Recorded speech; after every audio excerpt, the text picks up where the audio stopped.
Right, good evening everyone. Welcome if you are here, actually live in the Cubic Theatre, and it really is nice to be back live in the Cubic Theatre for a normal Friends meeting, or if indeed you're watching this live on YouTube, as some may be, or later on YouTube as you can. We're all remembering what we used to do, and I used to say something about if the alarm bell goes off, so I better do that. If the alarm bell goes off, we evacuate. If it seems safe to evacuate the way you came in, that's a sensible thing to do. If that doesn't seem sensible, you can get out through the little door on my left and your right. But hopefully that won't happen. Before I introduce tonight's speaker, let me just say something about future meetings. We now plan to resume our normal practice of meeting here broadly every month. For various reasons, I think we're coming away from the last Monday, and it will be more middle Mondays of the month. That avoids some clashes with other groups. The dates for the remaining meetings here in November and December, and for the early part of 2022, will be in the next issue of the Friends News magazine, which is being printed almost as I speak, and should be with you hopefully by the end of this week or early next. So that will have all the dates in, not necessarily with yet speakers allocated, but all the dates for both meetings here at Covent Garden and for meetings at Acton Depot in the afternoon, which we will resume in the new year. I must emphasise that, as you always had to for Acton, and preferably for here, you must book, because for the moment, as you can see from the interesting stickers on the back of some of the seats, we are limited for social distancing meetings to about 60, and we have to maintain that number and not to exceed it. So once we start doing the bookings, you can book, as most of you have, online. You also have Susan's telephone number. That'll be in the next issue of the magazine if you really can't cope with the technology, but Susan will just have one or two spaces allocated for those who find booking online difficult. But I say you must book, because if we have a full house, we're going to be fairly firm that we can only allow the 60 in. The next meeting will actually be a presentation by Mike Ashworth, who some of you may know, formerly the Underground Heritage Manager, and indeed, even before that, a curator here at the museum. He's going to be talking on the architecture of the Jubilee line, and that will be on Monday, the 15th of November. We will open bookings for that as soon as the magazine is out, because it's only fair that everybody effectively gets the opportunity to book at the same time. So at the end of the week, as soon as you get your magazine, the bookings for that should be open. That, I think, is all I need to say, other than to introduce tonight's speaker and tonight's topic. Nobody, I'm sure, needs an introduction to Andrew Braddock. He very kindly gave 2 presentations while we were locked down with YouTube on Brussels trams and on London Country. Tonight's topic, when I was first given it, was just transport policy, but I see we've now got something, as it were, in brackets, or the lack of it, question mark or exclamation mark, one of the two. But that, I suspect, is going to be the key to a lot of what Andrew says. So without further ado from me, Andrew, the floor is yours.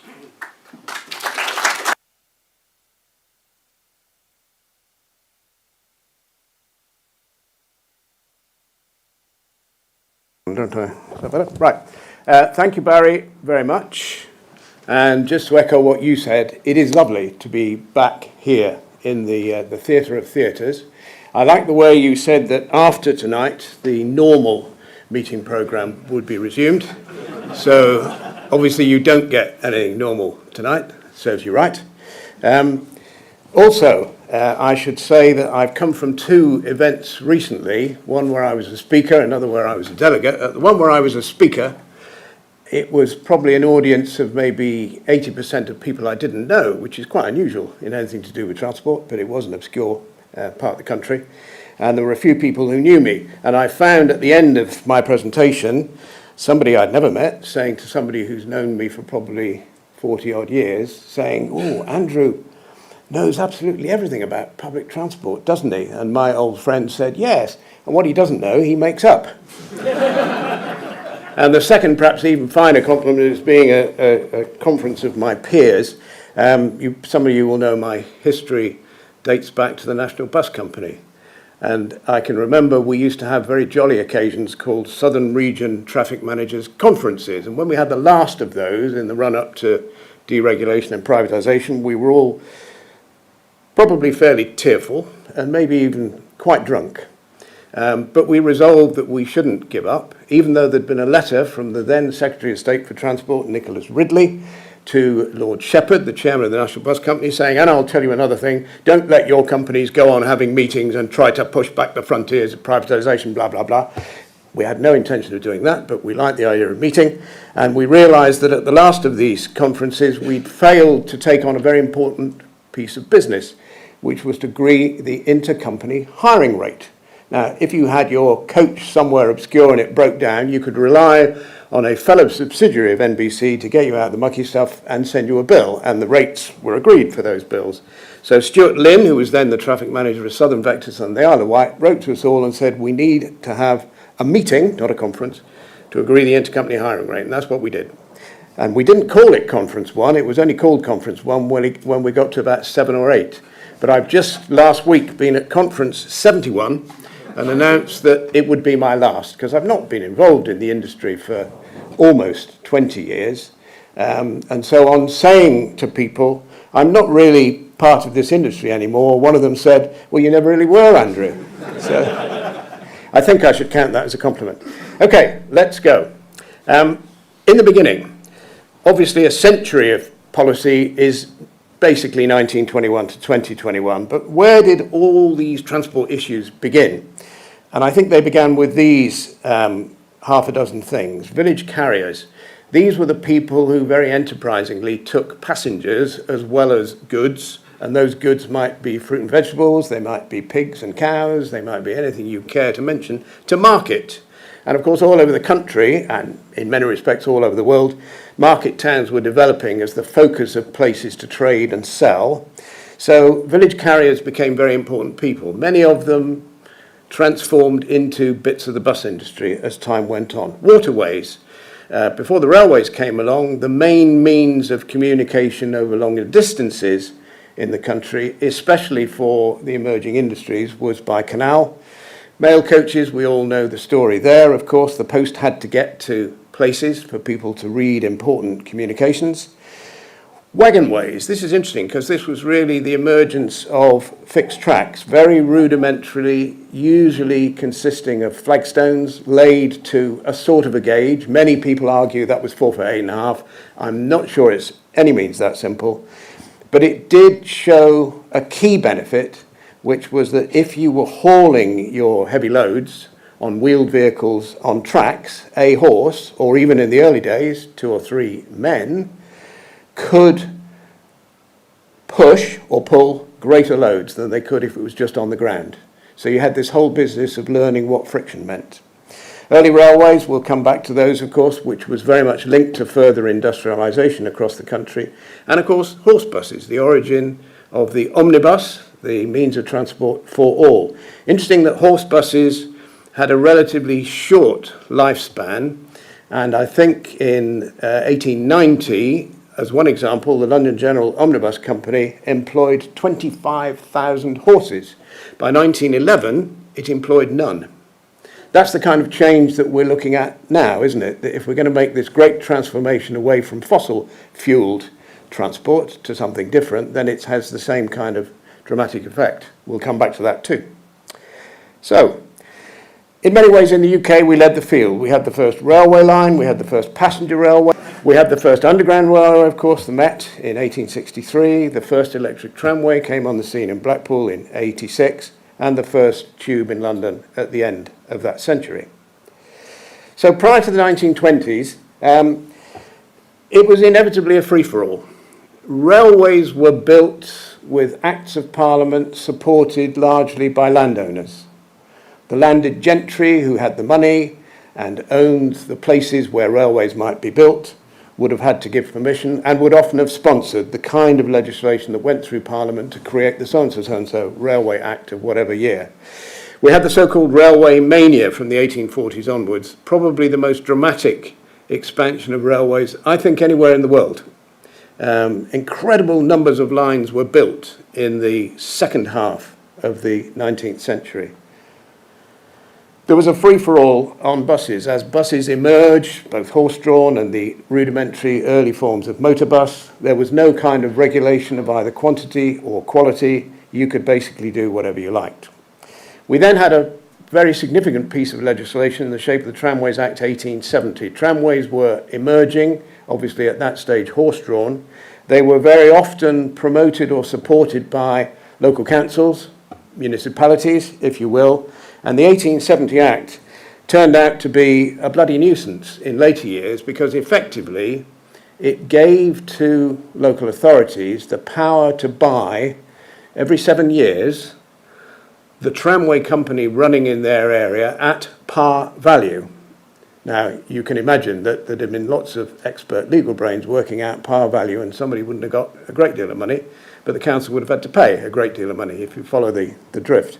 So that piece of legislation was a hindrance. What it really led to was a very long period in which tramways in the UK were never modernised. Imagine if you were in Bristol in 1939, just before the Second World War started, there was a massive tramway network. There were 500 or even 600 cars, but they were all open top with open platforms.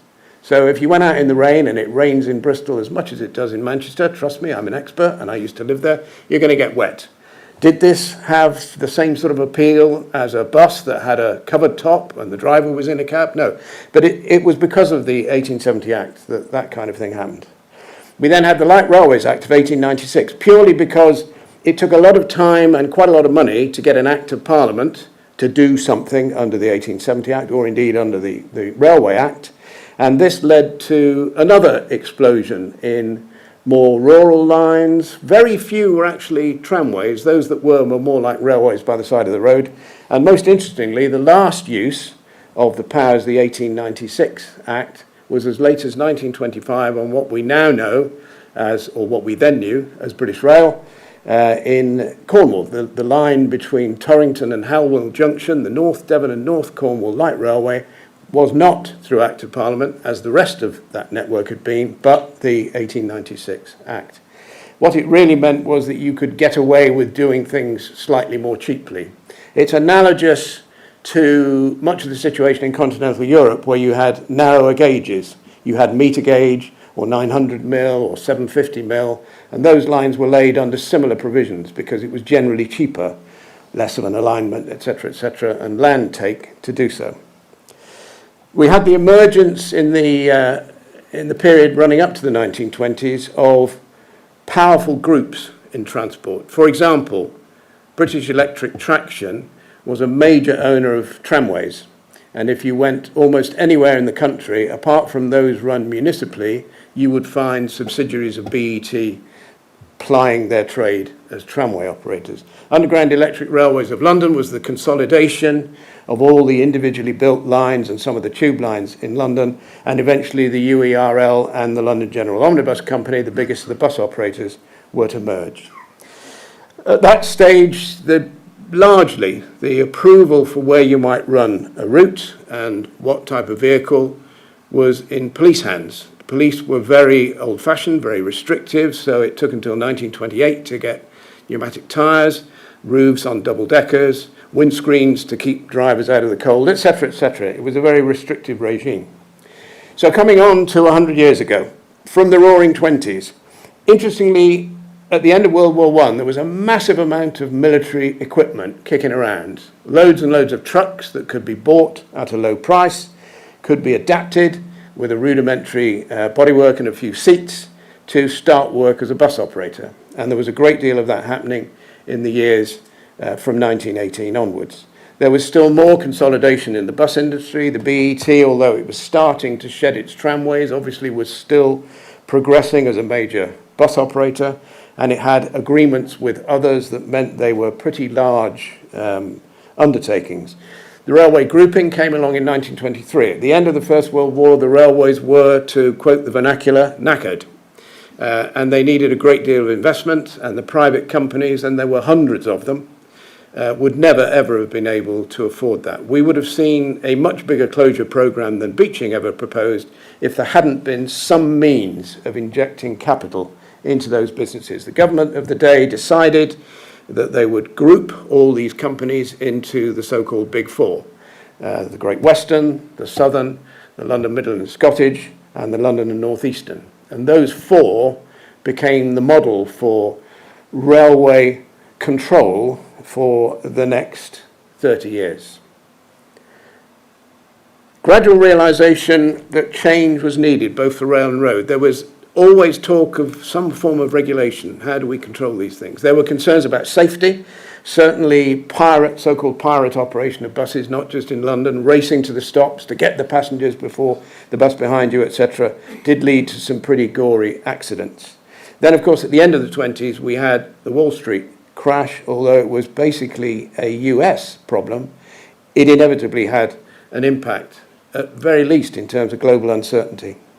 Into the 30s, there was obviously the depression arising from that financial crash, a lot more labour unrest than we'd seen in previous decades, leading, I think, inevitably to some big change, and that was the Road Traffic Act of 1930. That legislation arose from a Royal Commission on Transport that sat between 1928 and 1931. So even though it didn't produce its final reports until 31, a lot of its thrust was contained in the 1930 Act. The three key reports were control of traffic on roads, licensing and regulation of public service vehicles, which is what buses and coaches came to be called, and the coordination and development of transport. We'll come back to those three aspects. The Act itself, interestingly, did away with all speed limits for cars. So in theory, although it's true most motor vehicles didn't go very fast, you could have driven at 100 miles an hour after the 1930 Act. Of course, there were some local restrictions. Increasingly, 30-mile-an-hour speed limits came on the scene, but as a literal, there was no overall speed limit. There was the first introduction of a series of driving offences for which you could be taken to court, which never applied before the Act. Third-party insurance on a compulsory basis was introduced for the first time, and the very first driving tests. Up until this legislation, you could go and get a car and drive anywhere you liked. You didn't need a licence. You could still do that, by the way, in Belgium until 1961. It was the last country, certainly in Europe, to introduce driving licences. But very discriminatory at that stage. It was only for disabled drivers. Everyone else followed in another piece of legislation in 35. First time motor vehicles were classified, cars, light vans, etc. These sorts of things were felt to be important, and they linked to construction and use regulations. These laid down a lot of safety features to do with vehicles, especially buses and coaches, and of course the very first appearance of the Highway Code. Of more interest to us in terms of public transport is that for the first time there was to be central regulation of bus and coach services. People called traffic commissioners were to be appointed, dividing up the country into initially about 7 areas, and the traffic commissioner had powers over both passenger and freight operators in terms of quality and quantity. So safety issues were part of the traffic commissioner's job, and various regulations around safety were under his or her control. 30-mile-an-hour speed limit, a blanket 30-mile-an-hour speed limit was introduced for buses and coaches, and that was a considerable detriment until it was relaxed in the 1950s. So some bus companies that were beginning to put together the idea of longer distance services, we didn't have motorways, of course, but we had some pretty good A roads, but they would only be able to travel at 30 miles an hour, where really, to make a sensible and economic schedule of it, they'd need maybe nearer to 50. Public service vehicle licensing came on the scene as a result of this legislation, both for the vehicles, so you had to have a PSV license disc on your bus or coach, and also for the drivers and conductors. There were conduct rules set out for drivers, conductors and passengers, and for the very first time there was a limit on continuous driving hours. That had never been a feature beforehand. So you had some unscrupulous operators that may have been employing drivers on 15 or 16-hour shifts. Then in the 1930s came the LPTB. Interesting that this was actually a creation of Herbert Morrison, the Labour Transport Minister, who'd also created the 1930 legislation. But by then we had a Conservative government. But the Conservatives went along with the effective creation of a monopoly for passenger transport in London, both road and largely rail. Not everything to do with the national rail network, but certainly the underground. So the 1933 Act created this board, which had a very unusual structure. The only other thing, anything like it, is the BBC. Sorry, this interim map. The important point here is that sort of orangey-coloured area is the so-called LT special area, within which LT ruled the roost on absolutely everything. You could not run a bus service unless you had the permission of the LPTB. About 60 miles north to south, 43, 44 miles east to west. Intriguingly, this was only done for London. Nothing similar emerged in the rest of the country. It was specified in the legislation that the members of the board of this new organisation would be the chairman of the London County Council, the largest constituent local authority in the London area, of course, a representative of the London Home Counties Traffic Advisory Committee. This had been set up in the 20s, very much with a police input because of the concerns over mounting traffic congestion and safety matters. Chairman of the Committee of the London Clearing Banks. Very interesting. Why, you think, would you have banks there? The answer simply was that the LPTB had considerable powers to raise money for capital projects. So why not have the banks involved? President of the Law Society, somebody sooner or later is going to sue you, so why not have him on board? And of the Institute of Chartered Accountants in England and Wales to add up the numbers and superintend what the LPTB was doing. As I say, it's unique. The only other thing like it is the BBC, which still exists, and the LPTB doesn't. More of the 1930s, we began to see some government investment initiatives. 35 to 40, there was a lot of government money put into the London Transport New Works programme, which gave us the extension of the underground way out west to West Ruislip, way out east to Epping and Ongar eventually, and the great plan for the Northern Line to extend all the way out to Bushy Heath, and the depot was built, but the line never got built because post-war it became Greenbelt, no need for a railway, and that railway depot became Aldenham Bus Works. There was some push to go for a railway electrification scheme based on 1500 volt DC overhead line. There was certainly a drift away from third rail being the perfect solution. You needed higher speeds, you needed fewer substations, etc. And that was a step, as it was seen, in the right direction. The main products of it, as you will probably know, were the Woodhead line between Sheffield and Manchester, and the London Tilbury and Southend, and the Shenfield line, both of which were eventually converted, along with bits of the Woodhead, to 25 kV. In this same period, diesel completely overtook petrol. Very large numbers of buses that were petrol-powered were converted to diesel engines, and almost everything new from about 1934 onwards was diesel. The big four railway companies consolidated their bus interests. All of them had shareholdings, for one reason or another, in bits of the BET and what became the Tilling Group. Western National, Southern National, for example, if you looked on the map where those companies ran their buses, Western National was in Great Western Territory, Southern National was in Southern Railway Territory. And interestingly, as a result of that significant shareholding, those bus companies had staff represented by the National Union of Railwaymen rather than Transport and General Workers Union. So BAT, which had been a kind of grace and favour arrangement between the BET and Tilling groups, British Automobile Traction, was set aside in favour of Tilling and BET in their own right. The 30s was probably the greatest period of tram to trolleybus conversion, largely on the basis, like London, that the trams were pretty worn out, the tracks would have been pretty expensive to replace, and therefore you could retain some of the investment and amortise the cost of your power and substations, etc., by going over to trolleybus, and that's what many, many places did. And in fact, the New Works programme of 35 to 40, I think I can fairly say, produced a world record in terms of the amount of trolleybus overhead and the number of vehicles introduced. About 255 miles of network were wired up and 1,500 vehicles were introduced in that period, all effectively funded by the government investment programme. It's fair to say that in this time, many politicians began to be seduced by the American dream. The idea was already emerging. Henry Ford was producing the Model T. Cars would become the favoured means of transport, etc., etc. Very dangerous thinking. Then, of course, we had the Second World War, which put everything on hold. The railways faced absolutely massive challenges. They were going to be expected to move thousands of troops, thousands of tons of material, convert their workshops to building tanks rather than trains, etc., etc.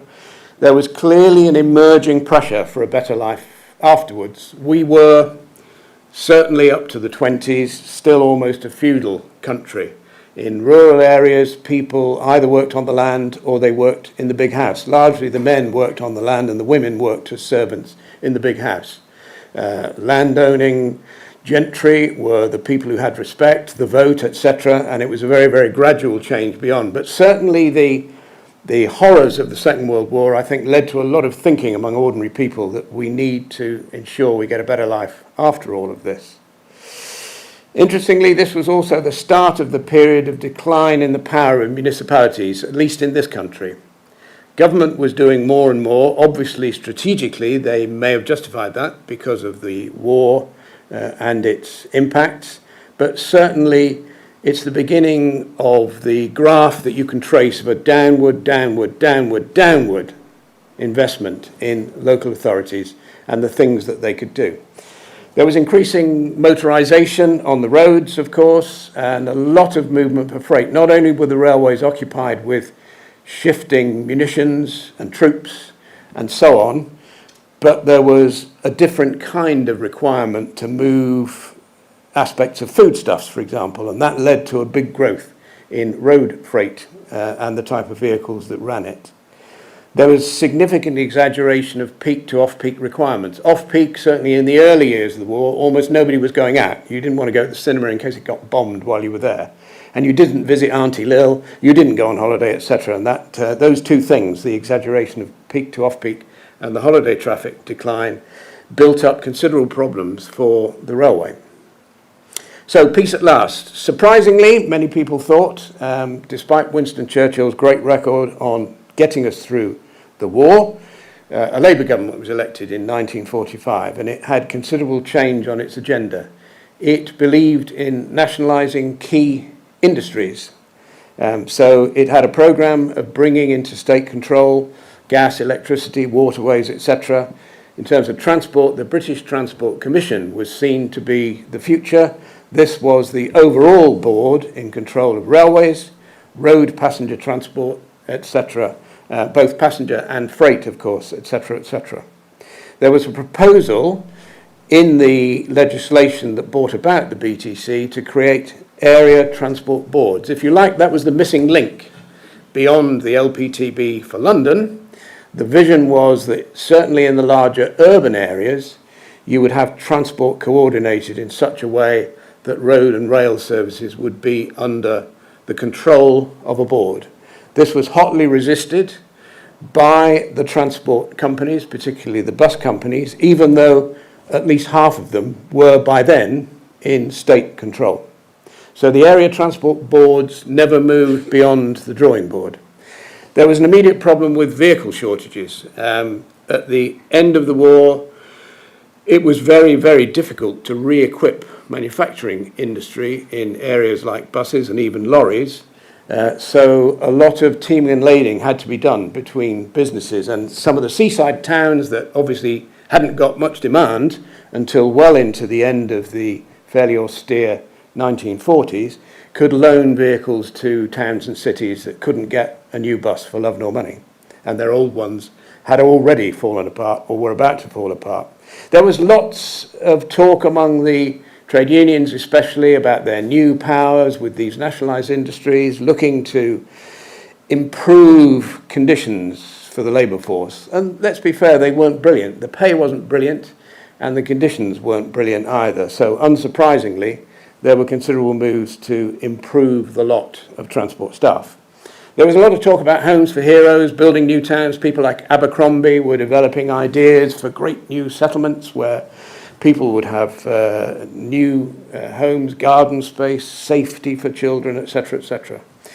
Interestingly, even before the 1945 election, there was laid on the statute book the Education Act of 1944. This was what gave rise to a longer period in school, initially up to 13, and to the almost segregation between primary and secondary education. It led to a massive program of school building and a massive set of problems for the public transport industry, largely road, but sometimes rail, because a provision within this act was that over a certain distance, children had to be provided with transport.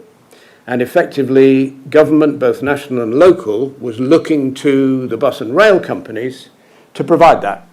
There was no question at that stage of money changing hands between the authorities and the operators. They were expected to earn the money to cover the costs of provision from charging the children. And that's effectively what happened. So, lots of politics but no policies. Here we go. There was a massive post-war boom for public transport between the years 45 and 56. What changed, of course, was the advent of three things: television, supermarkets, cars. Not necessarily in that order because it differed across the country. But certainly in the years from 47 onwards, almost everybody could afford to get on the bus and go to the cinema or to go out and visit friends. So there was a huge explosion of demand in most parts of the country, city and country. And it was a boom time for operators, but they didn't necessarily see what was happening. We also had at this stage, of course, quite wrongly, interestingly, both of these, replacing trams and later trolleybuses by diesel buses, would now be illegal because you cannot match air quality standards by doing this. And it was a mistake. Railway modernisation, there was a little bit of electrification, but we were almost unique in Europe in going for a diesel-driven railway for a whole variety of reasons. Don't forget, we were also still building steam locomotives up to the 1960s, and almost all of the so-called standard class of BR locomotives worked for less than, in most cases, less than a quarter of their design lives. It was a crazy situation to be in. Modernisation, but you were still doing all the old things. Modernisation, but you were going for something the rest of Europe was saying is old hat. Electrify, electrify, electrify. But we failed to understand that.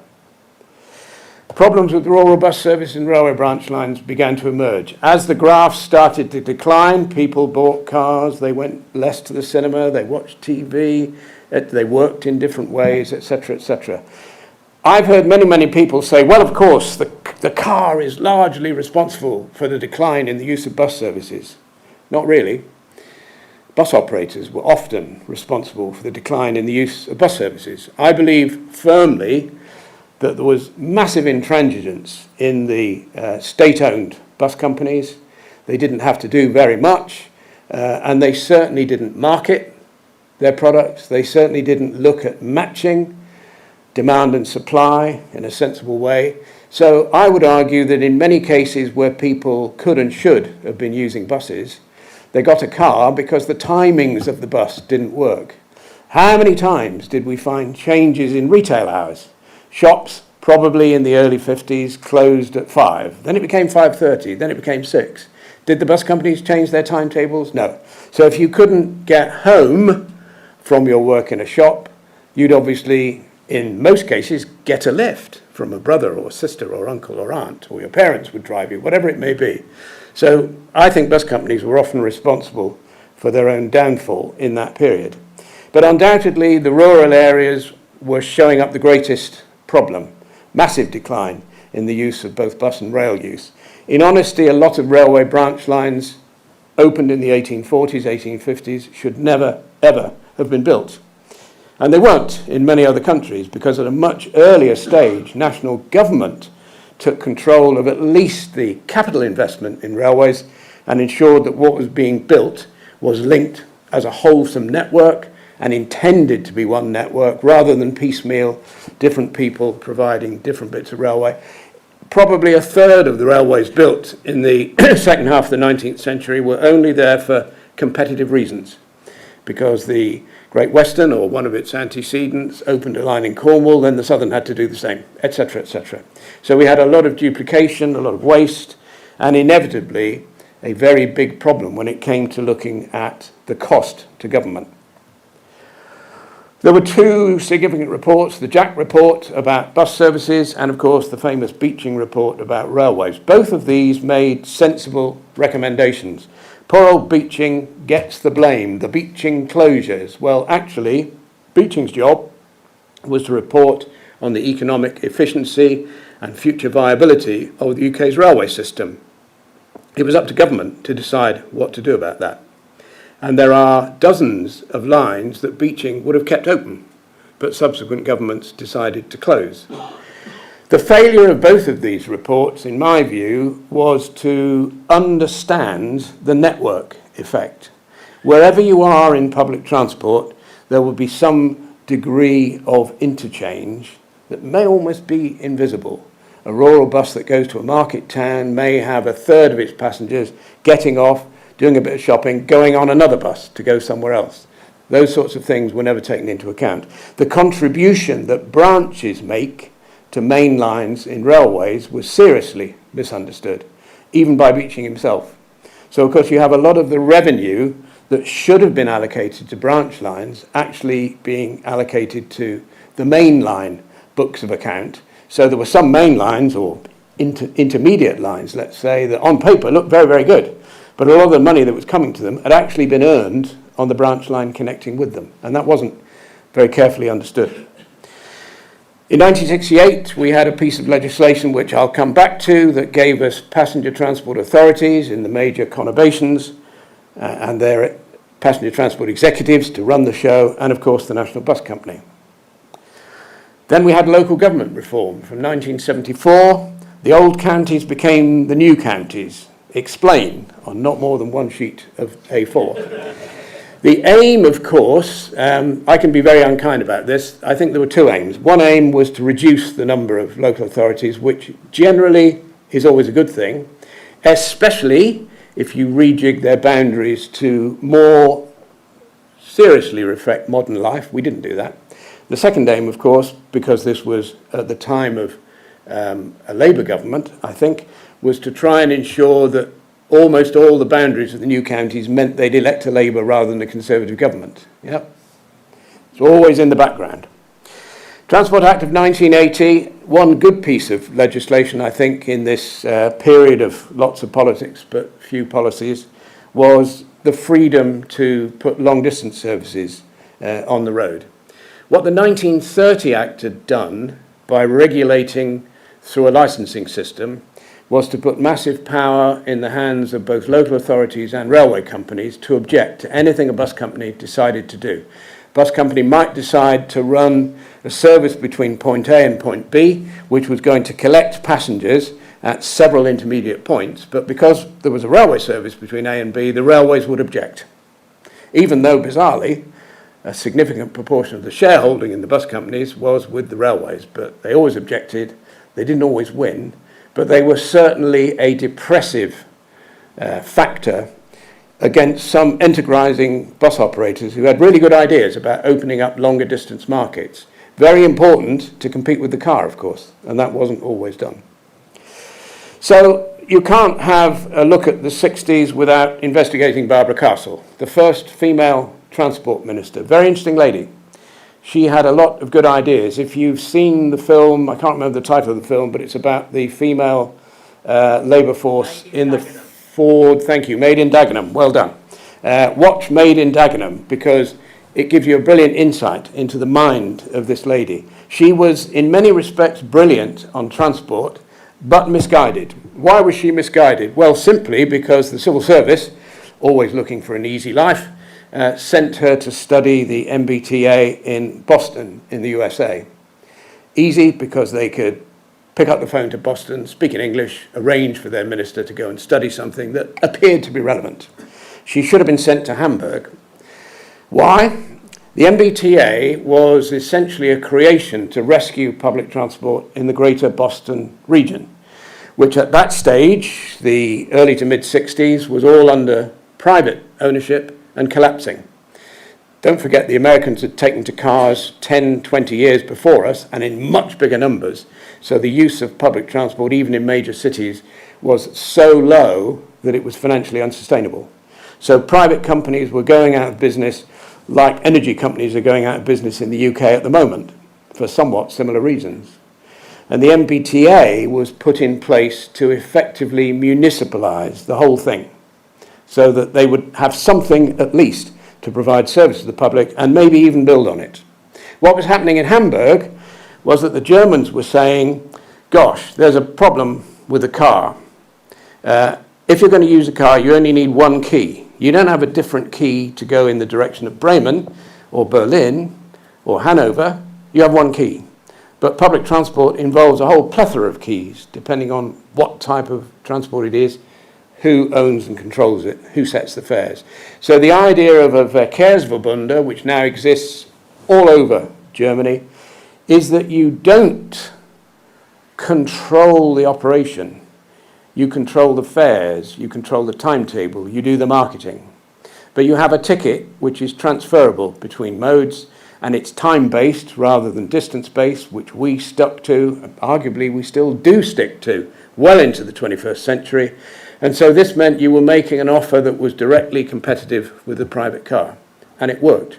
Public transport use in Germany obviously declined to a certain extent with the growth of the motor car, but it has more than recovered that and is now running at the kind of levels it had in the early 1950s.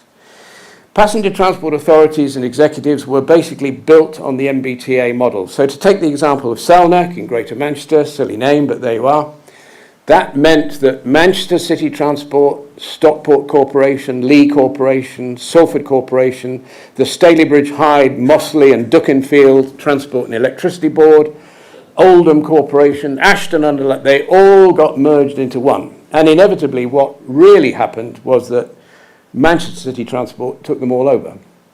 Now, I can remember that period in the 60s, and I reckon almost all the other municipalities were better operators than Manchester. But what you had was Manchester Thinking taking it over, Manchester Trade Unions, etc. And it became one big municipal. And it did very little, although it was part of the statutory arrangement for PTAs and PTEs to do some integration and look at modal split and look at fare values, etc., etc. The only one that made a fist of it was Tyneside, largely because some years later they got the authority to build the Tyne and Wear Metro. And of course that meant they had to look very seriously at how you could have common ticketing. In all the other places, Merseyside, Greater Manchester, as we call it now, Selkirk as was, and West Midlands, that wasn't so much a feature. And there was almost a fear of trying to have joint ticketing between rail and bus services. So those were created in 69, 3 more came along in 74, and of course some of the initial ones were extended. Tyneside became Tyne and Wear, Coventry was lumped into the West Midlands with the other 4. I'm not saying that the concept was all bad, because it was probably helpful in terms of generating money and getting government to improve bigger schemes that might not have happened if they'd all been left as they were. But it was a serious mistake to model transport authorities on what was happening in America rather than what was happening in Europe, and specifically in Germany. We had the creation of the National Bus Company. Now, I've always argued, are buses national? I'm talking buses, not coaches. Are buses national? Have they ever been national? No, I don't think they have. I don't think they have. And I think that was potentially a mistake in creating NBC. Was it just BT plus Tilling in new clothes? Now, those of us who were involved, I joined the Bristol Omnibus Company from London Transport in November 68, so I was a Tilling man for a couple of months before Bristol went into NBC.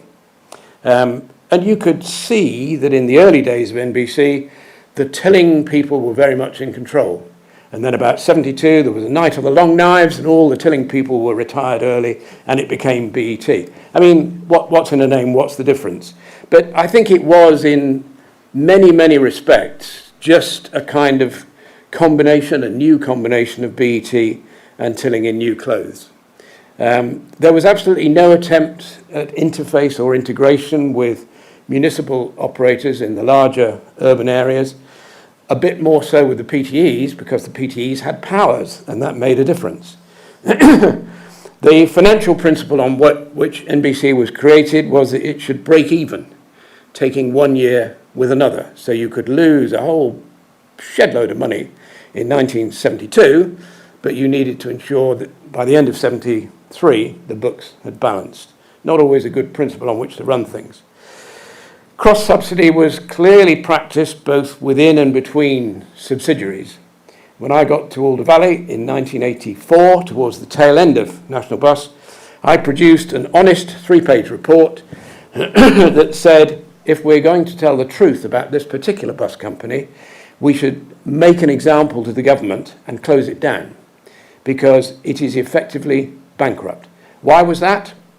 Think of the places it was trying to run its buses in. Maidenhead, far, far more money driving a van at Heathrow. Reading, far, far more money in the emerging Silicon Valley that was taking over the Reading area. Aldershot, you could even earn more money joining the army than you could driving a bus. We couldn't get engineering staff for similar reasons. Much more attractive to work in the airline industry, the emerging logistics side of road freight, etc., etc. So it was very, very difficult to see how you could actually get that company to make a profit. I have to say we did, or we got it to break even, because NBC refused to close it down. But I think they should have done it. It would have been very interesting if NBC had actually had the guts to say to the government, which owned it, you can't keep doing this. The huge problem of cross-subsidy within businesses, and I know this very, very painfully, is that if you take a company like Bristol, when I was there, we desperately needed to convert to one-man operation because we could not get the labour. And almost irrespective of what we paid, nobody wanted to work on Sundays, bank holidays, Christmas Day, etc. So it was a very, very socially nasty industry. You know, you didn't have the kind of basic conditions you got anywhere else. So we desperately needed to convert rapidly to one man. And the concept that we were working on was high frequency, 10 minutes or less, urban services with single-deck vehicles with 2 doors and only a driver. And of course, we then exposed ourselves to an NBC mantra that said, oh dear, we're losing money, taking 1 year with another. We've got problems with cross-subsidising between subsidiaries.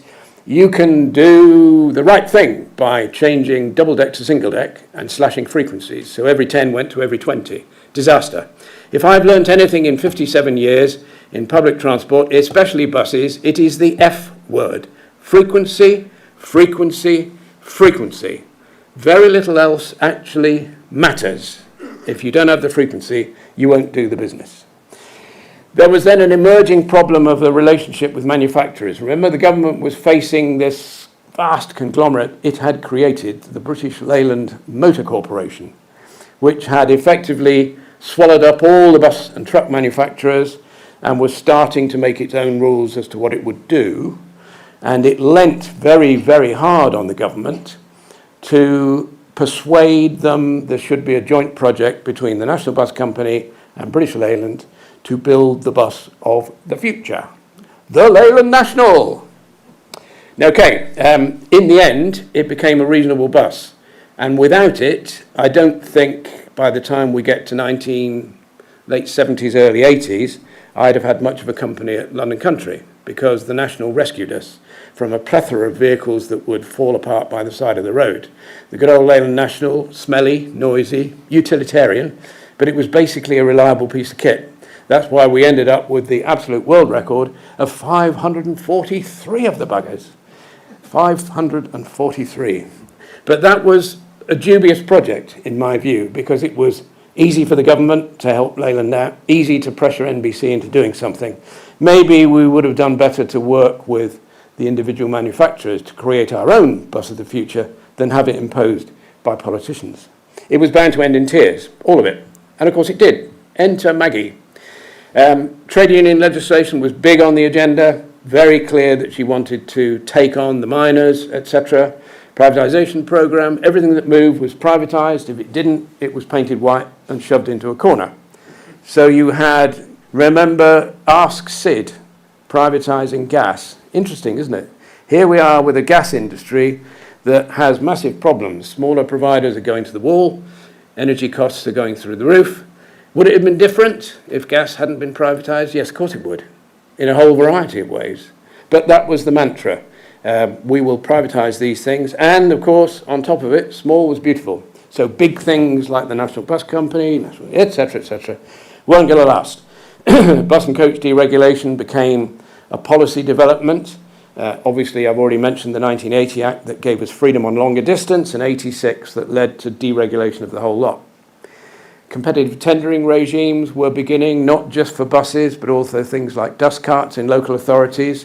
Not necessarily a big problem, quite possibly a good thing, but it depends very much on how you go about it as a policy development. We had the, I think, wanton destruction of, especially the GLC. Mrs. T didn't like the Greater London Council because it was run by a nasty red called Ken Livingstone, so it had to go, and on the back of that, the Met Counties had to go. Good thing, bad thing. In the round, obviously, a very bad thing, because if you're going to have any semblance of quality of life, of developing cities, urban areas, you need controlling authorities. Arguably, they also need to be under elected mayors, but we'll come back to that. But actually taking these authorities, which her own party had created, by the way, and doing away with them, I think was wanton destruction. But really, if we analyse every single aspect of those policies, especially relating to transport, in the early years of Mrs. Thatcher, it was really all about money. They didn't like increasing amounts of money subsidising bus, rail, and lots of other things.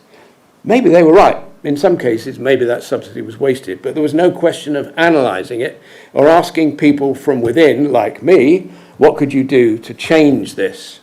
It was very, very much an ideology. Privatisation, deregulation, they're going to happen because we're in charge. So deregulation. Market forces were to reign supreme. Contestable markets. He's sadly no longer with us, but you need to talk, or you would have needed to talk, to Professor John Hibbs about the theorem of contestable markets. I had many, many interesting discussions with him within and without conferences. We didn't agree. You can have contestable markets where the goods that are in contest are wanted and potentially there is increasing demand. That wasn't the case with buses. So I think it was wrong to develop the policy in this particular way. Very quickly, it all became about survival of the fittest. Ridley, I've mentioned before, Secretary of State at the time, his vision was what existed in Peru. When I asked him a question at a conference in '84, where was the evidence that deregulation was the right policy? He removed his woodbine. He was a chain smoker and it killed him in the end, bless him. Removed his woodbine, looked me up and down and said, young man, I was quite proud of that in 1984, young man, when one is blazing a trail, one is scarcely concerned with the evidence. The only evidence available about a deregulated bus system was indeed from Peru, where operators were shooting each other. Not just competing to get to the stop first, but literally shooting each other. Interestingly, exclusion of London and Northern Ireland, we'll come back to that, from this great policy. And of course, as you might expect, once it was unleashed, there were bus wars in places like Glasgow that led to absolute traffic gridlock. And there had to be new powers for largely the traffic commissioners to make traffic regulation orders to control the numbers of buses in Sauchiehall Street. Glasgow is the most famous example. Privatisation, a different model altogether. The people in charge, the board members of the National Bus Company, were a bit miffed about this because they had long discussions with Transport Minister, I think he was Tom Baker, No, he wasn't. He was Cecil Parkinson. And Cecil Parkinson had been persuaded that they should do the same to National Bus as they did to the National Freight Corporation. Privatise it as a whole. Sell it to its board, effectively. And that's what the board of National Bus Company wanted to do. Those of us cowering away in the tents and tunnels of the subsidiary companies were saying, not on your Nelly. It's never going to work. It's not the right thing to do with buses. It probably wasn't the right thing to do with National Freight, but that's what happened. Then, of course, if you remember, Cecil Parkinson was caught almost in flagrante delicto with a young lady who gave birth to an illegitimate child, and he was toast. And that's where Ridley came in. To be fair to Ridley, he was not at all concerned with what people thought. He didn't give a toss. He believed in this. This was going to be the policy. He told me at another conference that even in London, in future, buses would be all over drivers, owner drivers. There would be thousands of them, jockeying for position at stops, charging different fares, different colours. This is enterprise, young man. You don't understand any of this from your background. Of course not. Why should I? Right. So break up NBC. The really, really interesting thing about bus companies is that they have to have somewhere in which their buses live. And these are garages, if you're London, depots, elsewhere, and they have a value. And if we're honest, they are the single biggest value in any bus company. Certainly at this moment in time, the buses were worth bugger all, even the new ones, because of their reputation. The Leyland National became a good bus, but years after this.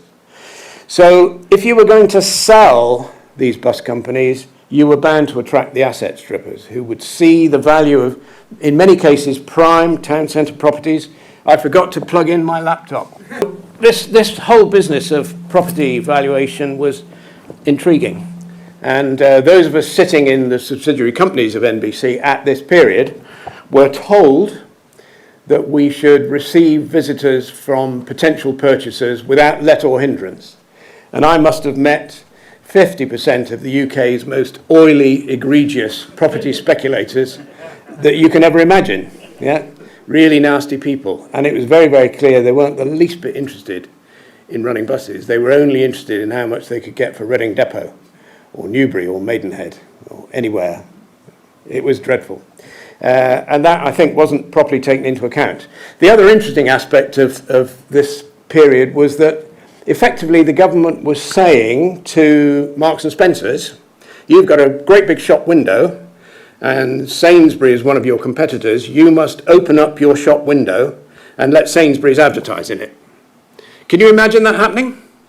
But those of us who had control of, or in many cases owned bus stations, felt, not unreasonably, that we should not, would not, let competitors in. If they were direct competitors who were only looking to run us off the road in this early period of deregulated Britain, we shouldn't let them in to bus stations. In where I was at the time at Alder Valley, we didn't necessarily need to, because if you're in an area which everybody knows is losing bags of money, there aren't that many newfound competitors who suddenly come along.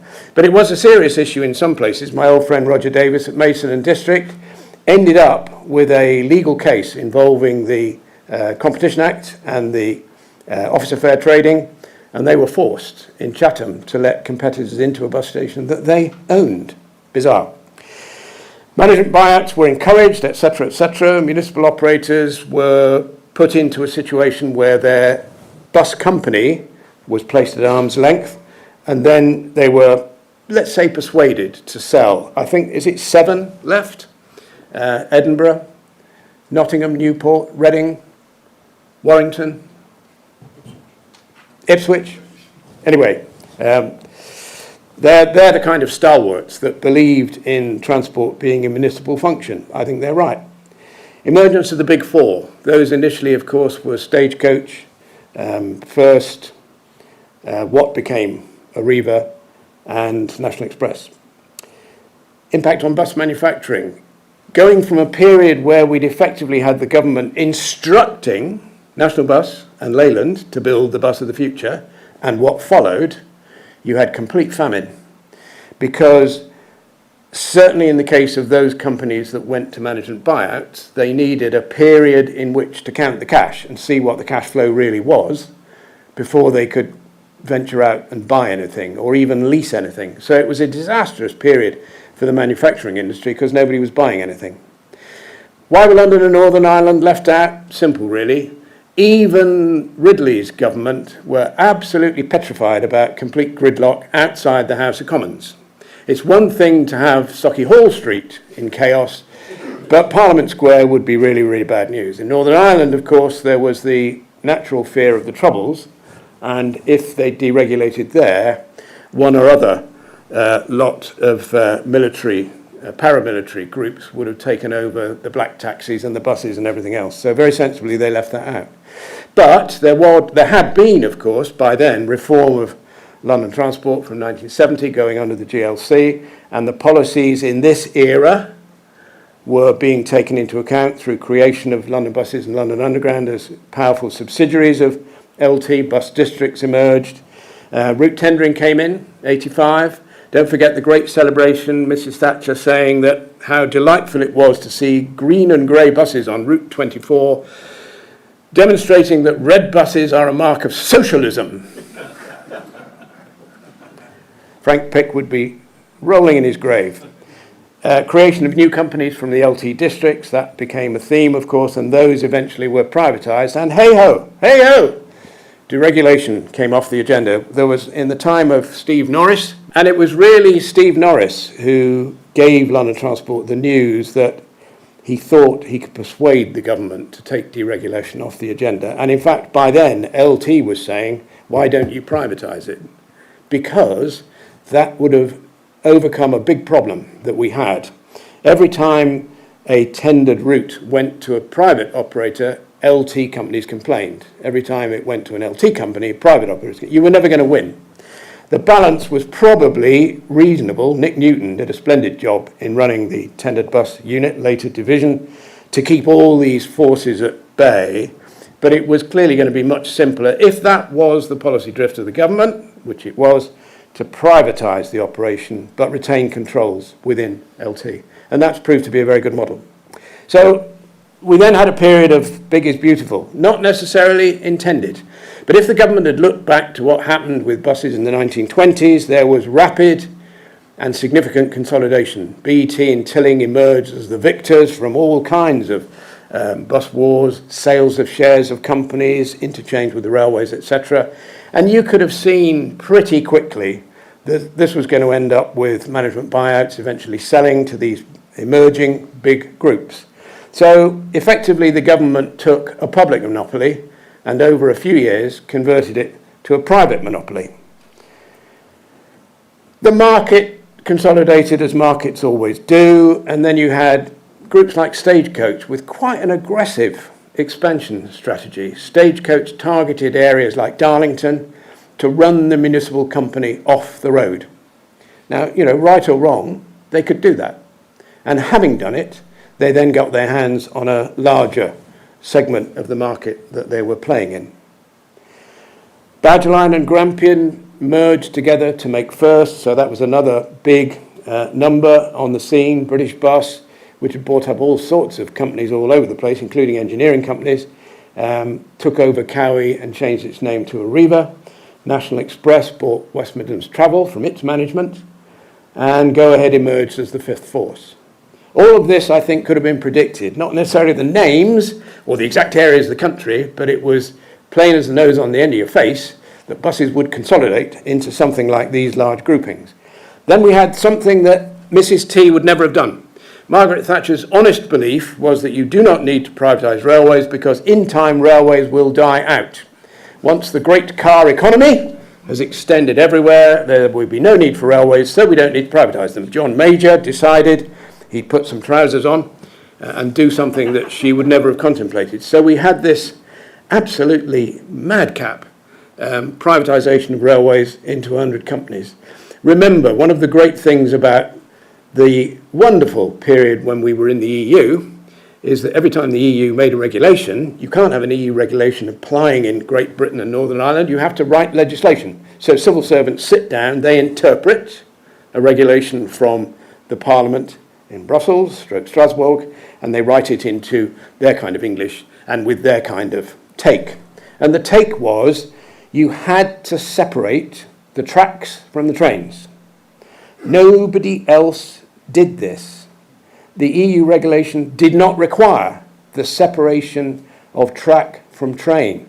What it required was accounting to show the separation between track and train. Why did they want that? Because the EU's vision has long been that this continent of Europe needs better connection across country boundaries. There are already dozens of trains that cross boundaries and have done all day long. Something like 80% of trains in Switzerland in the 1960s crossed a boundary to go into another country. You know, we're not used to that because we've got sea around us and we're not very good at boundaries either. So it was really a fundamental mistake to say you've got to take the track and separate it out. And of course it was, and it was privatised. And we had the emergence then of franchises. Rail track was a very rushed privatisation. Remember what I said about privatising bus companies? What's the really interesting thing? The value of the property. What was rail track? A property company. Did it know much about railways? Not really. Did it understand safety regulation of railways? Not at all. So, there you go. Is it any wonder that it ended in tears? And we had the creation then of the SRA, and of course the bus groups, major bus groups became the major contributors for running the franchises until they realised it was ridiculously expensive to do this, and other nations' railways came along. Yeah? I remember Peter Hendy, when he took over National Rail, saying, oh, it's really interesting, most of my operation is under state control. It's just not our state. Because you've got Italian railways, French railways, all sorts of people involved in doing it. Hatfield and its aftermath basically did away with that model, and hence the creation of Network Rail. And of course, you had these interesting acronyms. The HLOS was the High Level Output Specification, which the rail regulator produced, and the SOFA was the Statement of Funds Available, which the Treasury, effectively, not the Department of Transport, produced. And it was really amusing. They had to do away with the rail regulator, a wonderful guy called Tom Windsor, because they hadn't taken account of the fact that he had the power to issue an HLOS that the government had to SOFA. They didn't have a choice. So once the Treasury realised they weren't in control of the money, that was a bit of a big problem. 97 and what followed. New Dawn, of course. New Labour. Do you remember New Labour? Blair and Brown. There's a series on TV about it now, which is quite good. The election of New Labour was expected to lead to some rolling back of these policies in one way or another, and despite pushing from trade unions and a whole bevy of opinion, they really didn't do anything except create the wonderful John Prescott's super ministry. Environment, Transport and Land Use came together, and there was a 10-year plan which promised great things, and then the Treasury added up the costs. So that was the end of that. Devolution. Very much a flavour of the middle period of New Labour. Bringing back government for Greater London was the right thing to do. Having a mayor for the whole city subject to election by the populace is the right thing to do. Greater London Authority, of course, was the thesis behind that. Devolution to Scotland and Wales. Personally, yes, I think that was the right thing to do. I don't think they went about it the right way. And I think they created a lot of problems that came back to bite them on the bum. But nonetheless, it was done. Later, city regions, the creation of authorities like Greater Manchester, Merseyside, etc., really analogous to the former authorities that used to be there, but were done away with in '86. They too came back on the basis of elected mayors.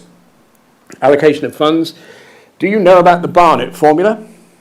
Can you explain the Barnet Formula? Okay, there's an obscure person, long forgotten, called Barnet. Barnet, thank you, produced a formula, and his formula was about allocating tax income to authorities and areas based on whatever the formula said. And it's so arcane, it's unbelievable.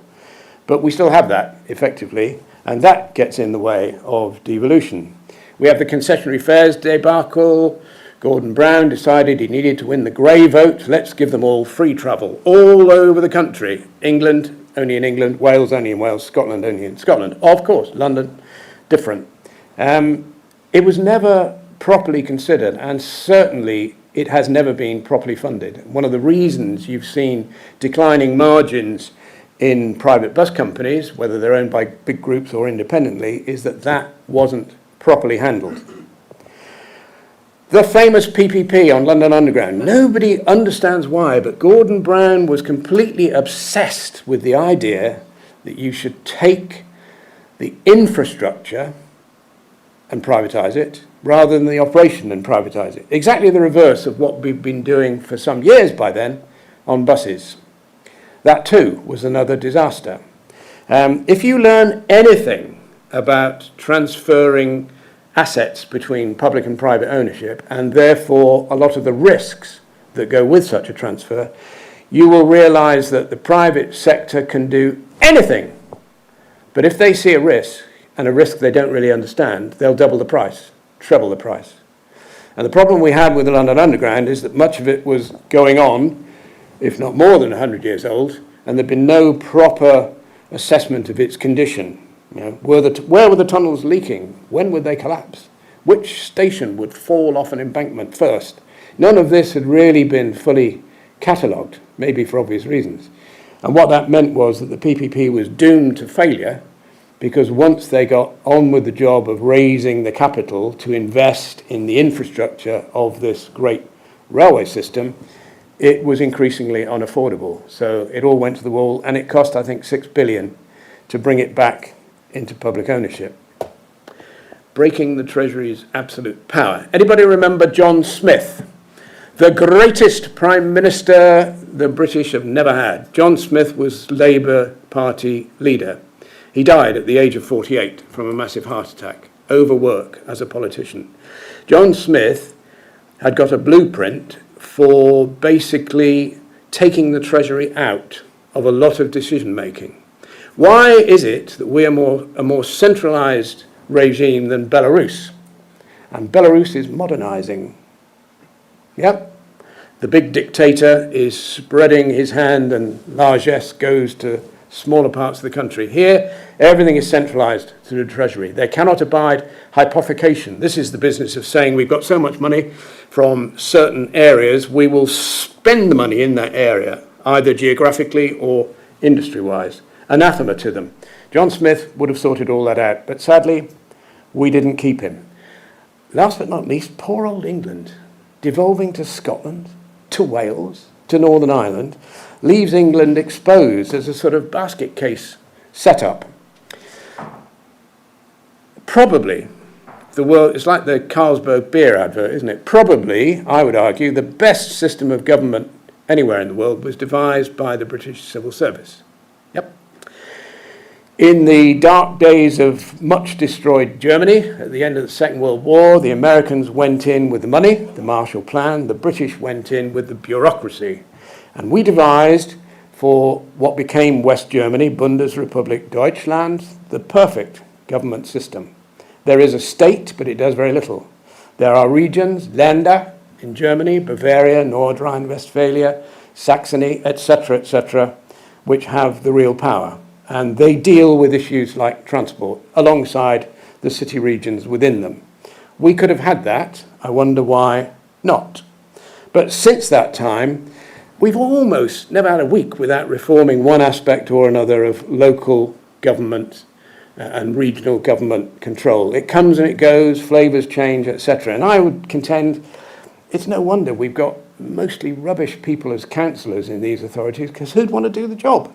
You've got no power, you've got no money. What money you had has been taken away from you drip by drip over the last 10, 20 years. And if anybody can now explain to me, please, the structure of local government in England, I'd love to hear from you. And how about LEPs? What is a LEP? A local enterprise partnership. This was a grand invention of the Treasury and others to be the vehicle through which money would be allocated to features like transport. So it's a collective area that bears no relation to local authority boundaries and lots of other things. It has one good feature in that it involves business, which previously wouldn't have been taken into account by local authorities. So maybe there's some good in LEPs, but nobody understands how they relate to the whole. And above all, how the hell does all this relate to public transport provision? Nobody knows. Let me give you a little example. This is where I live, in the Blackwater Valley. You can see Yateley, where I live, at the top of that slide, okay? That's in Hampshire. You can see Sandhurst next to it, which is in Berkshire. You can see Camberley next to that, which is in Surrey.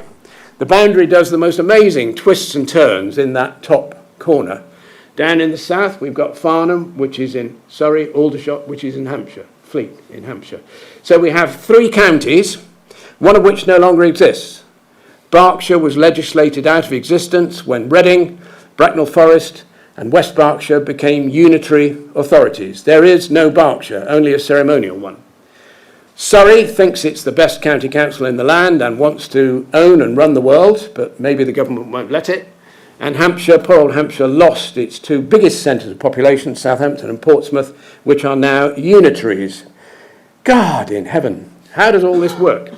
Okay, so we have the second tier, the district authorities, Bracknell Forest, Surrey Heath and Waverley, Hart and Rushmore. There are so many authorities involved in that area. Now, I know this area intimately because when I went to Alder Valley, I said to my wife, I can see this company being split up with Nicholas Ridley's programmes, and so we need to live on the A30. And she said she's not going to live on a main road. I said, I don't mean on the A30, but near the A30. So actually, Yateley is just north of the A30, and the A30 was the fault line between the 2 bits that merged to become Alder Valley, Thames Valley, Tilling Company, Aldershot and District, BET Company. I can do you a separate talk on that.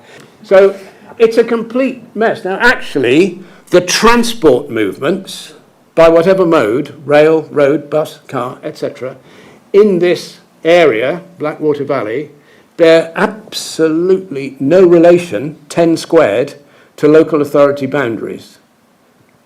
Shouldn't that all be one transport authority? Of course it should. How can we achieve that? Very, very, very difficult in the UK. I'll give you another one. Avon. In the days when it was fashionable to create larger authorities and give them transport powers, along came Avon, another area I know well because I was involved in running the buses in Bristol and I lived in Bath. Now then, this put together some of the amazing hate fault lines between local authorities. For a while it worked. Yep, South Gloucestershire managed to get on with Bristol. Normally it would never have done so. North Somerset the same. And it actually produced some relatively sensible plans to develop an urban rail network in that area with a population of 1 point whatever million. Okay? Then, of course, it was done away with for the same reason that the GLC and the Mets were done away with. Mrs. Thatcher didn't like them. So it all collapsed. Created February 74, abolished April 96. Now we've got WECA, the West of England Combined Authority. I have a problem with this because to me the West of England is Devon and Cornwall, but never mind. It's now Bristol, Bath and associated bits. When this was created, North Somerset refused to join it. Okay, so you've already got the thing is tilting at 72 degrees. The local enterprise partnership, however, does include North Somerset and the businesses within it. It's a population of over 1 million, 90% work within the area. The transport is appalling. The congestion is record-breaking. It doesn't work.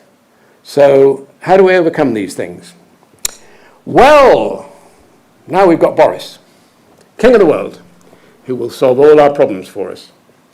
You will have read, I am sure, marked and inwardly digested all 84 pages of Bus Back Better. Bus Back Better. The opening gambit from our beloved Prime Minister himself says, I love buses, and I have never quite understood why so few governments before mine have felt the same way. Well, that's interesting. As Peter Hendy, Sir Peter Hendy, said in this very room a couple of weeks ago, To an extent, this gives the transport providers a golden opportunity. Because if the things we think should be happening don't happen while Boris is on the throne, how long before we get another Prime Minister who says, I love buses, or anything else? Now, whether he understands buses could be another matter, but that's not too big a problem if he's prepared to put his money where his mouth is. Now, Bus Back Better introduces all sorts of policies for buses across the land and promises a spend of £3 billion.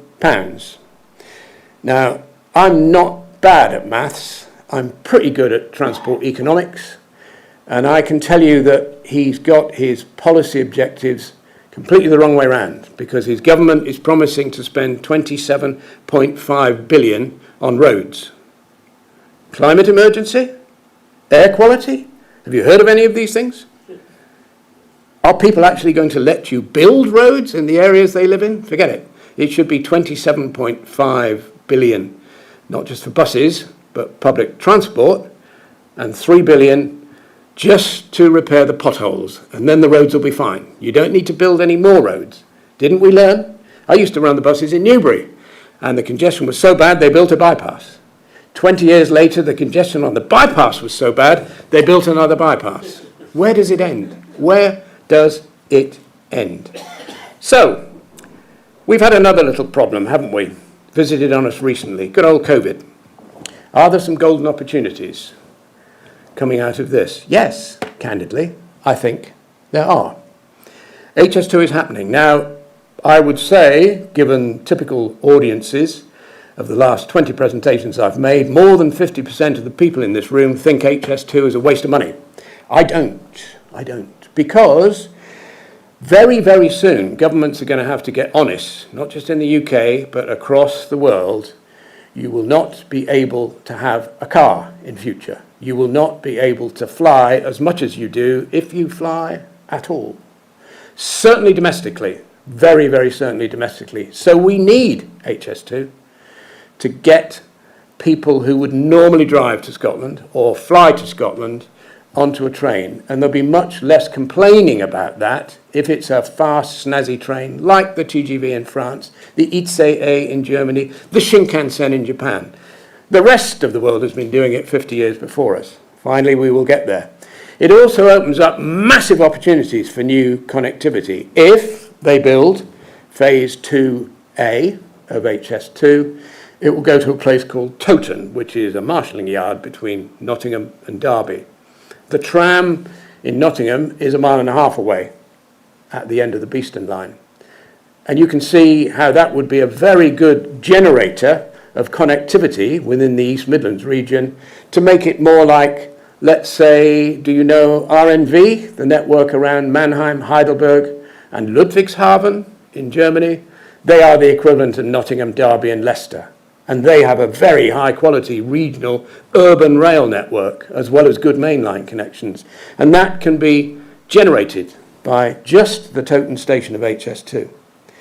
What about the new normal? We keep being told, I parked at Farnborough Station this morning on the this afternoon on the South West Mail 9, and realised that it's Monday, so statistically, if people are going into the office in London, they ain't doing it Mondays and they ain't doing it Fridays. Car park, perhaps a third full. Now, to some extent, that's disaster, especially since they spent a lot of money making it a double-deck car park a few years ago, because it couldn't cope. Now, I firmly believe working from home will fairly quickly come to an end. Businesses are not quite convinced that their workers are actually at work when they're at home. And in terms of the development of your workforce, you need them sometimes to be in the same room together, arguing together, having a spirited discussion about how they can improve things, yeah? You can't do that on Zoom. It's awful. It's a waste of space. So I think we will see a return, not to the levels of high peak commuting the railway around London used to enjoy, but arguably didn't really want. I mean, the railway spent the entire 60s complaining about lines and lines of trains parked in sidings in off-peak hours, Monday to Friday, never earning any money. That's why they lost it. So it's a golden opportunity to introduce what the Swiss call the Taktfahrplan. You have the same frequency of service 7 days a week. because Sundays are now busier than Mondays and Fridays put together on our national railway system. And you repeat that all over the country, and you have a really, really good quality of service, flat level, all through the week. And that potentially could make money. Planning and land use. My God, we've lost our way on this, haven't we? Heavens above, yeah. Hospitals, schools, housing have all been built in the last 50 years anywhere that it's impossible to reach by public transport. That's the criteria, yeah. Round my area in Blackwater Valley, there's lots of former military land, which once they've removed all the explosive material, and there's quite a lot of it, can be cleaned up and used for housing. But it's all in places where there's not going to be a bus, because it's not going to be economic to do it. And it's the kind of housing that's low density, spread far and wide. It's an utter and complete waste of space. We need to understand, the Americans even now understand transit-oriented development. We did this by accident. When we extended the Jubilee line to Canary Wharf and on to North Greenwich and Stratford, there was a little man who saw on a map there was going to be a tube station at Bermondsey. So he bought all the land within about 2 miles of Bermondsey, and he made an absolute killing. He probably came away ultimately, or will ultimately, have made a profit of around 5 or 6 billion. Why wasn't that harnessed for transport development? When they built the subway in Toronto in the late 1940s, early 1950s, it was on the principle that they would increase the rateable value of properties served by the metro as it was extended station by station to the north, east and west of the city. And that generated the money to build the third line and the fourth line and the fifth line. We haven't learned from that. We have this greenfield village mentality. I'm ashamed to say I drive because it's more convenient from Yateley to Brighton than changing trains 42 times, because my daughter and her family are now in Brighton. And on the way between Yateley and Brighton, we don't go on the motorway, they're boring. We pass a little village called West Grinstead.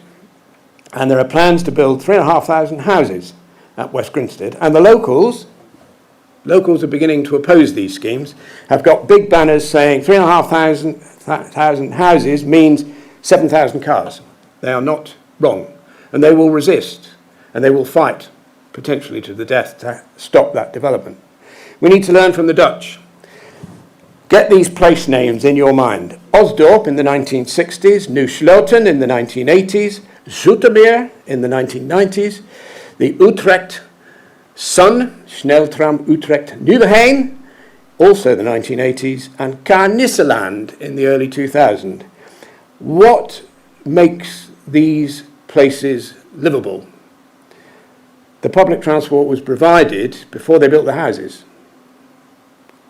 I can remember driving a tram, because I do that sometimes for the fun of it, in Amsterdam on the extension of line 2 from Slotermeer to Nieuw Sloten. And it was a paddy field. The tracks were there. They were being moved every so often because the builders were bringing in their material. So when the first house was occupied, people looked out of the windows and said, there's a tram every 4 minutes into the city, so they don't have cars. The same is true of all the others. The whole plan is built around public transport first, and then you bring people into the houses. Carnisseland is one of the nicest places on the planet that you could live. Do go there, line 25 in Rotterdam. Build back better. We hear this incessantly from Boris and his troop of monkeys. We should be setting the trend to a car-free future. It's never too soon to start, and it's actually increasingly easy to do. 2 generations from now, young people will laugh at the fact that their grandparents and great-grandparents had cars in urban areas. They won't have cars in urban areas. As long as they're connected with their smartphone to anything and everything, that will do. Thank you very much. So you don't need to go on wasting all this money. Okay, we've got to finish, haven't we? On what is the greatest policy failure? Trust me, I'm an expert. And it's trams and light rail. Do you know we have wasted £500 million, 500 million pounds of taxpayers' money in the last 30, 40 years on aborted tram schemes. In my last few years, months even, at TfL, I was seconded to Transdev, the French transport conglomerate, which was a partner in the scheme to build the South Hants light rail network, which would have taken over the old railway line on the Gosport Fareham Peninsula, tunnelled under Portsmouth Harbour, come up by Portsmouth Hard, if you know it, and continue initially to Portsmouth and Southsea Station, and later all over Portsea Island. That one tramway project would have taken more car journeys off the road than every other UK light rail project. Why? Because there's a massive movement from the Gosport Fareham Peninsula to Portsea Island, largely via the M27 and the A27. Zillions of car journeys. You'd have to be a fool to carry on doing that once you'd got a very frequent tram service going direct into Portsmouth in about 8 minutes. But it didn't happen. Partly it didn't happen because Alistair Darling, remember him, was the Transport Secretary, seduced, and I use the term in every sense of the word, by Moira Lockhead, Chief Executive of First Group. Moira's thesis was that you don't need trams. Buses can do anything that trams can do. Oh, no, they can't. Look at the FTR. FTR, kids text code for future, of course. Remember this? The fancy, snazzy bus built by Wrightbus, hugely expensive, single articulated, 2 sets of doors, off bus ticketing, blah, blah, blah. Introduced in York, failure. Introduced in Swansea, massive failure. Introduced in Leeds, nobody even noticed it. Where are the FTRs now? They've all been scrapped. The concept, gone. Alistair Darling, gone. Moira Lockhead retired to run his farm. So much damage was done by that episode, it's almost unbelievable. There are 4 times more, and this is just the simple number of systems, leave alone track mileage, tramway systems in France than there are in the UK, and I think we should be ashamed of that. In Leeds, we have the fastest growing economy for an urban area in the UK, and we have the largest urban settlement population-wise with no urban rail system. There have been 2 plans for Leeds. Local authority got really frustrated when Darling cancelled the last one, so they went for a trolleybus scheme. I went to the public inquiry for the trolleybus scheme, and it was absolutely incredible because the inspector appointed to run that inquiry had never seen a trolleybus. He didn't really know what it was. He had absolutely no idea of the modern facilities that you get with trolleybuses, which we never had in the UK because we abandoned them in 1972. Disgraceful. Here's the key point to understand. Trams really are best at removing cars.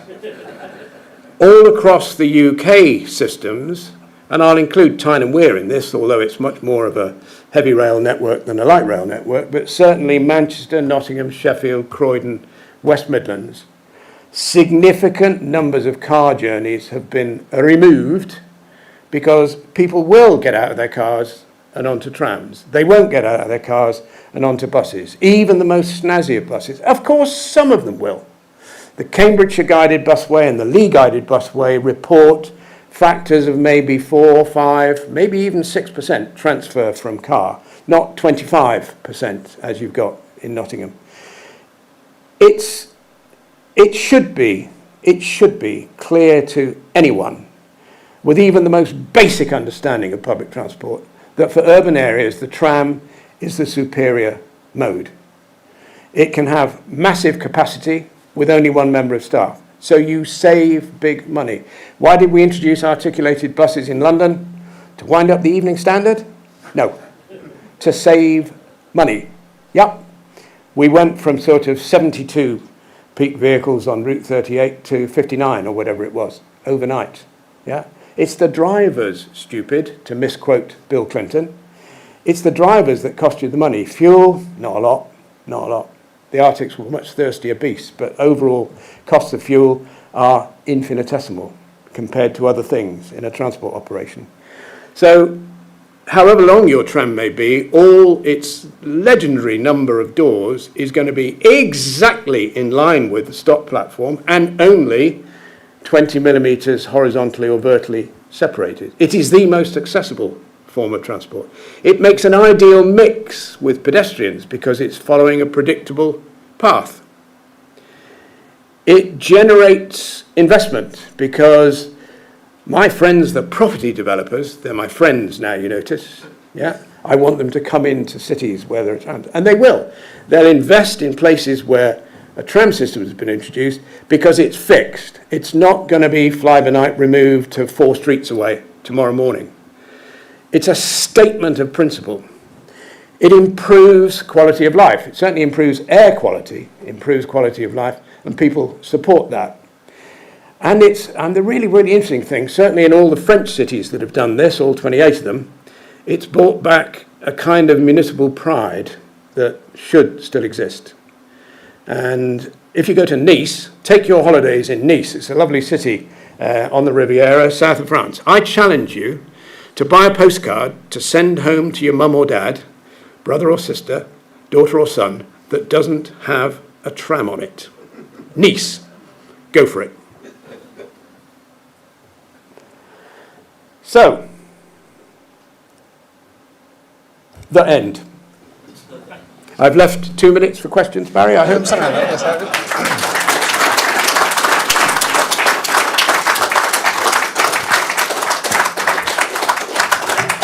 I did ask Andrew as we were walking down at the very beginning of the meeting, roughly, Andrew, how long do you think your presentation will last? And he said, how long do you want it to last? And I said, we've got to be out by 8 o'clock, so we've got about 5 minutes left. Right, brethren, do you all agree, or does anybody want to disagree? Hands up. John at the back, I think. See the hand. Thank you. Well, thank you, Andrew. Is this working? Yep. Thank you, Andrew. That was fascinating.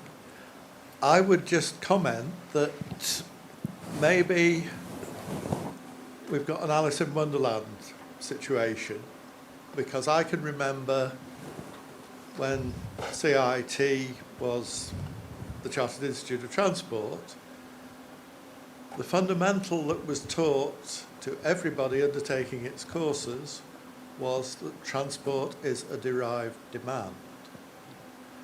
I don't disagree with any of your prescriptions, but what I do think is that the starting point, and Peter Hendy once said this to me, he said it was only when he became commissioner, he realised that what it was all about was regeneration.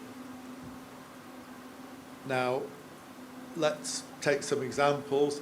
If, for example, dear Prince Charles had created Poundbury as a village which could live with few cars because it was planned around public transport, if we'd got the relationships of planning with transport, with environment, with health, with education facilities and all the rest of it, if we'd got them correctly established, then I think your prescriptions work well.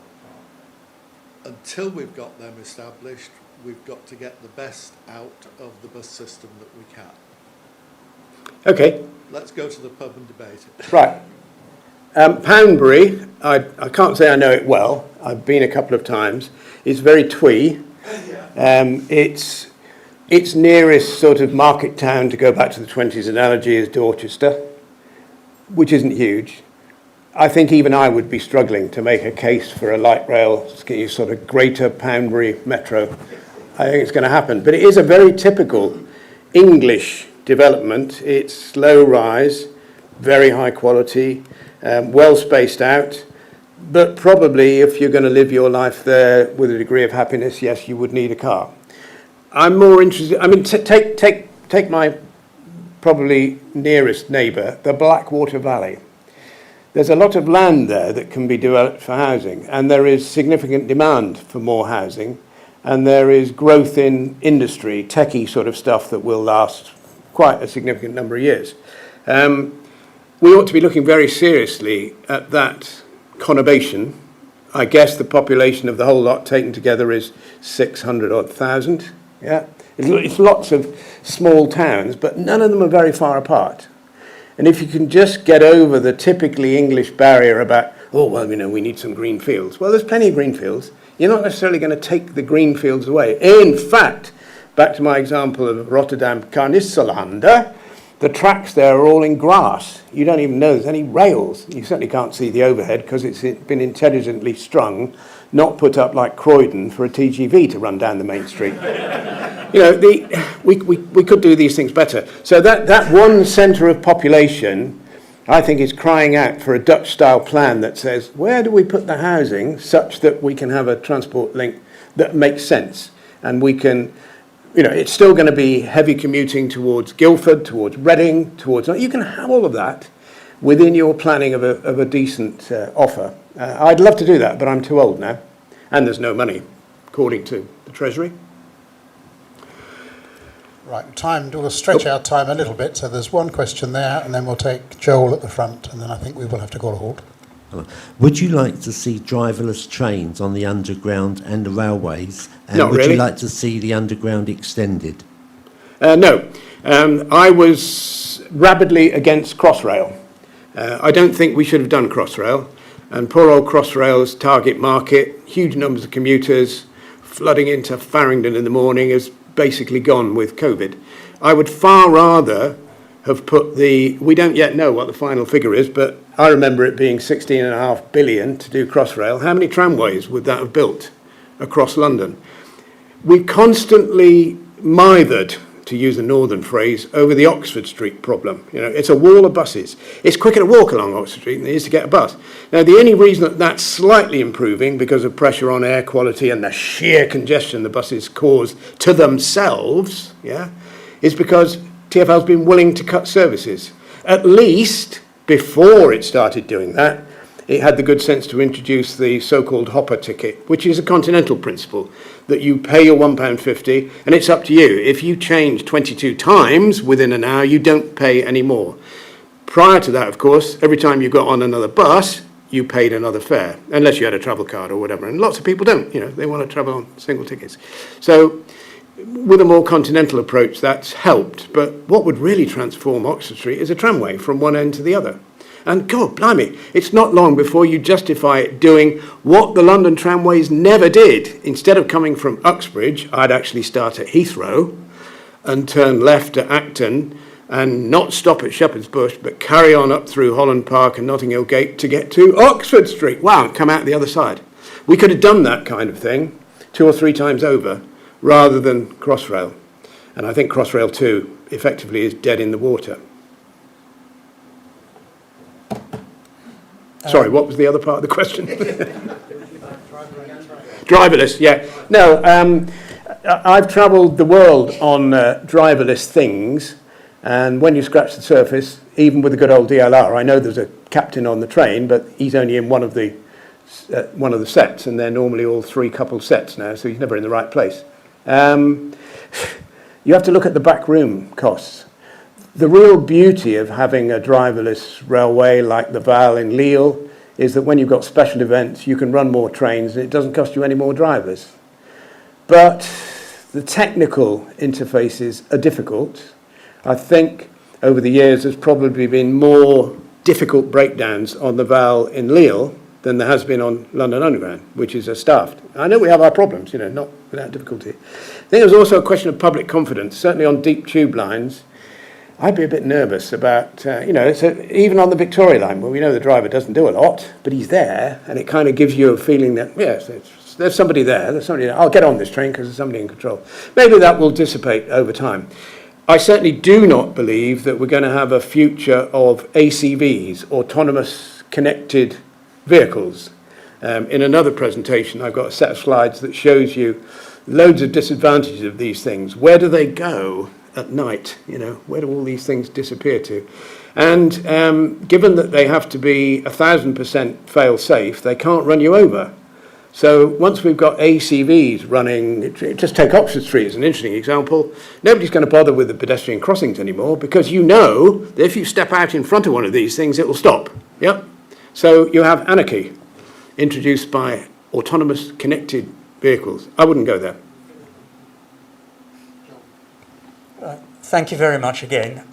2 quick points. First of all, when Boris was Mayor of London, he hated buses and he talked about seas of red metal.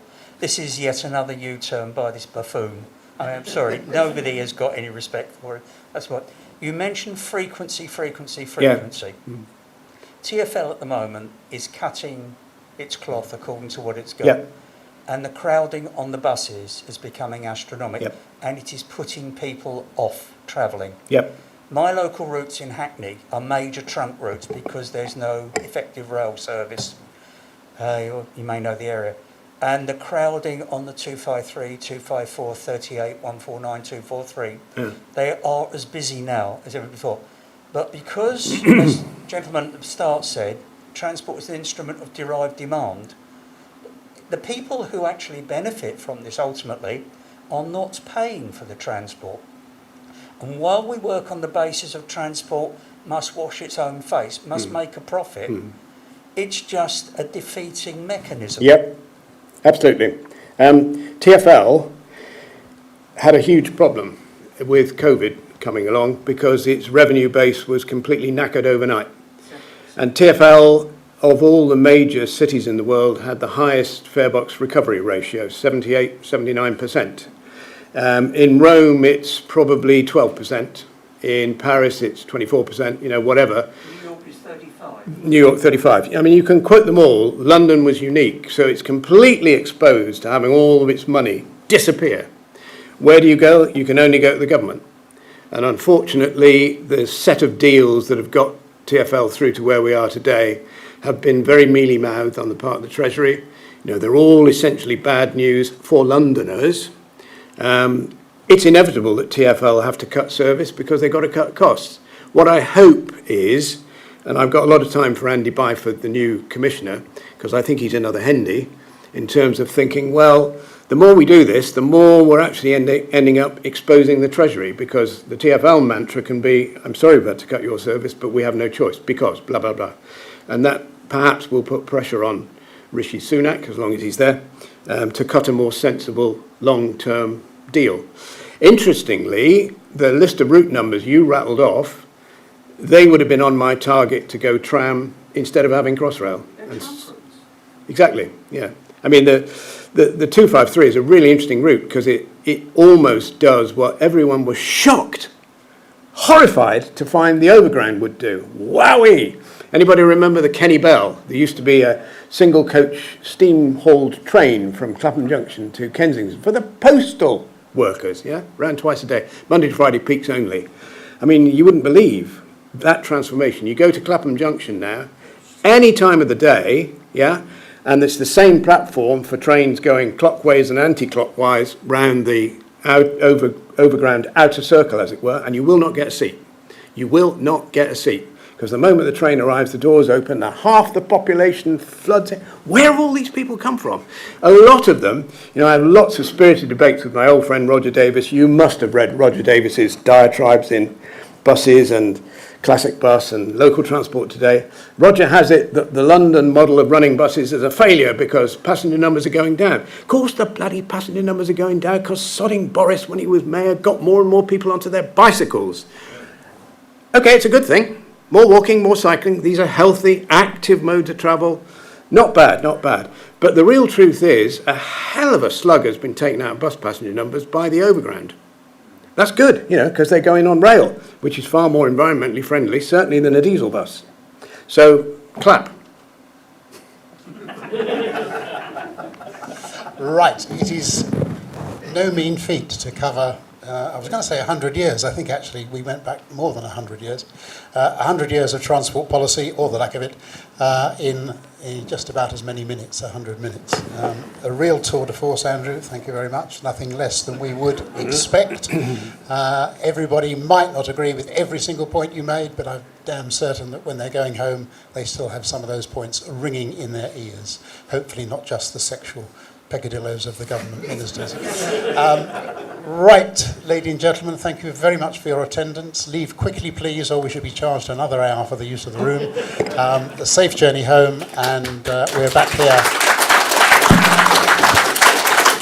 Thank you all for coming. In 4 weeks' time, and thanks to Andrew with that applause.